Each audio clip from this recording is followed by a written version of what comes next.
With your top stories that made headlines this week, I am Rumbie for One Africa Radio TV News with Recap Fridays. We start off with national news. Bomb squads, sniffer dogs, forensic teams and other police departments have descended on a property in Bryanston where a man suspected of being part of an Israeli criminal enterprise was arrested on Thursday morning. It is understood that the 46-year-old man, who has been on Interpol's red notice since 2015, is allegedly linked to a notorious crime organization in Israel. Police say he was involved in two bombing incidents in 2003 and 2004, which left at least 5 people seriously injured. Police spokesperson Colonel Atlenda Mate further elaborates. Still on national news, Eskom has implemented stage 4 power cuts. The utility says the increase in power cuts is due to breakdowns amounting to more than 17,000 megawatts. The utility has also blamed low pumped storage dam levels and a lack of diesel. Eskom announced earlier this week it will embark on a major maintenance project which will see capacity unavailable for a number of months. Its board chairperson Mpuma Kwane says the power utility needs to recruit the best minds familiar with how it operates. Now we move on to African news. Zimbabwean court on Tuesday released on bail 14 opposition activists arrested after clashes with ruling party members at a funeral for an opposition supporter whose mutilated body was found in a well. The members of the main opposition Citizens Coalition for Change were arrested along with leaders lawmakers Job Sikala and Godfrey Sitole on the 14th of June. They each had to pay bail of 50,000 Zimbabwean dollars, which is equals to $78.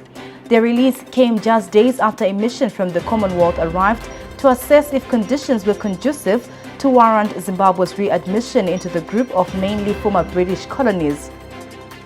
Still on continental news, there has been a surge in the theft of lithium batteries in Botswana as demand for alternative power sources for home and industrial use increases across southern Africa.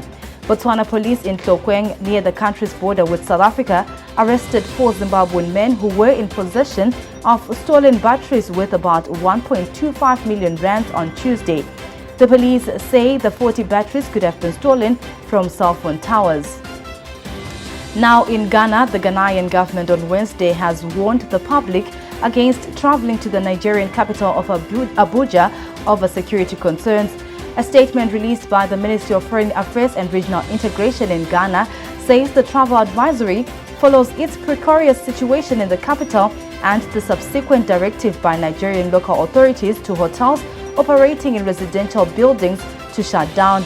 The development comes weeks after the United States and some foreign missions have warned against trips to Nigeria's capital over terror threat. Travels between Ghana and Nigeria, the 2 largest economies in West Africa, are frequent. Now we close off with the West. Democrat Nancy Pelosi in the United States, the trailblazing first female Speaker of the United States House of Representatives, says that she will step down as party leader when Republicans take control of the chamber in January. Republicans secured a slim majority in the House in last week's midterm elections, while Democrats retained control of the Senate. Pelosi's departure as party leader will mark the end of an era in Washington.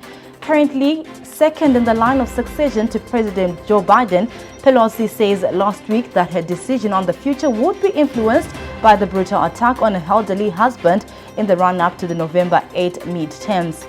And finally, investigators have found traces of explosives at sites of the damaged Nord Stream pipelines, confirming the sabotage had taken place, a Swedish prosecutor has said on Friday.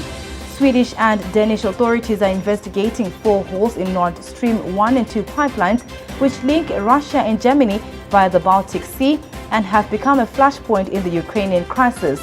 Denmark last month says a preliminary investigation has shown that the leaks were caused by powerful explosions. The prosecutor's office has declined to give further comment. Those are your top stories that made headlines this week. For Recap Fridays, I am Rumbie for One Africa Radio TV News.